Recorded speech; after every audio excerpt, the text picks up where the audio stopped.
ইরানের বিরুদ্ধে সামরিক অভিযান থামানোর কোনো ইঙ্গিত দিচ্ছেন না মার্কিন প্রেসিডেন্ট ডোনাল্ড ট্রাম্প। তিনি বলছেন, তার নির্দেশ না দেওয়া পর্যন্ত হামলা চলবে।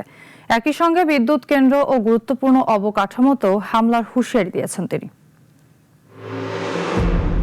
ইরানের বিরুদ্ধে সামরিক অভিযান আরো জোরদারের ঘোষণা দিয়েছে মার্কিন প্রেসিডেন্ট ডোনাল্ড ট্রাম্প। ফক্স নিউজকে দেওয়া এক সাক্ষাৎকারে তিনি বলেন, আমি না বলা পর্যন্ত হামলা চলবে।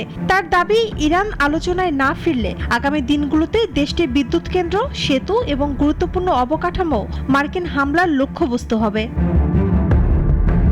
ট্রাম্প জানান, উপকূলীয় এলাকা ও সামরিক স্থাপনাগুলোতে হামলা অব্যাহত রয়েছে। জ্বালানি স্থাপনাগুলোকে আপাতত শেষ পর্যায়ে লক্ষ্য হিসেবে রাখা হলেও প্রয়োজনে সেগুলোতেও হামলা চালানো হবে বলে সতর্ক করেন তিনি। এদিকে মার্কিন সামরিক বাহিনীর সেন্ট্রাল কমান্ড জানিয়েছে, হরমুজ প্রণালীতে ইরানের সামরিক সক্ষমতা দুর্বল করার উদ্দেশ্যে নতুন করে অভিযান চালানো হয়েছে। একই সঙ্গে ইরানের বন্দরগুলোর ওপর নৌ অবরোধও পুনর্বহাল করেছে যুক্তরাষ্ট্র। বর্তমানে মধ্যপ্রাচ্যের যুক্তরাষ্ট্রের 20টিরও বেশি যুদ্ধ জাহাজ এবং শত শত সামরিক উড়োজাহাজ মোতায়েন রয়েছে।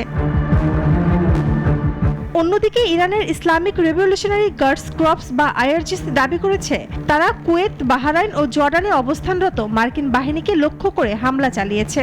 এছাড়া কুয়েত ও বাহরাইনে মার্কিন ঘাঁটিতে ড্রোন ও ক্ষেপণাস্ত্র হামলারও দাবি করেছে তেহরান। যদিও এসব দাবির বিষয়ে তাৎক্ষণিকভাবে কোনো মন্তব্য করেনি যুক্তরাষ্ট্র।